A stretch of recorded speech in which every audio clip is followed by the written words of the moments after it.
এটা ছিল বিয়েবাড়ির সকালের ভিডিও। বিয়েবাড়ির দিন সকালবেলা একেবারে দেখো রেডি সেডি হয়ে চলে যাচ্ছি গায়ে হলুদের সাজ সেজে দিদির বাড়িতে। আমরা 5 জন মিলে গাড়িতে বসে গেছি দিদির বাড়ি যাব বলে রওনা দেওয়ার জন্য।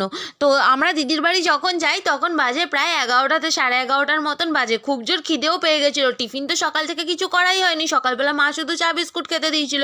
তো তাই জন্য খিদে পাবে না বলো তো, তাই খিদে পেয়ে গেছিলো। তাই গাড়িতে বসে বসে একটু মাজা খেয়ে নিলাম। ভাইরা আমাদের জন্য মাজা নিয়ে আসলো, তো আমরা একটু গাড়িতে বসে মাজা না সরি ফ্রুটি খেয়ে নিলাম।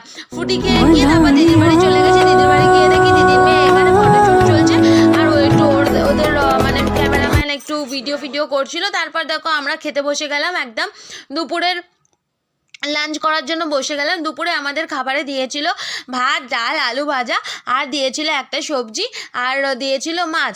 তো দেখো সব একে একে পরপর করে পরিবেশন করে দিচ্ছে। আর আমাদের এত জোর খিদে পেয়ে গেছিলো, কী করবো বলো তো, দুপুরে গিয়ে ওখানে টিফিনও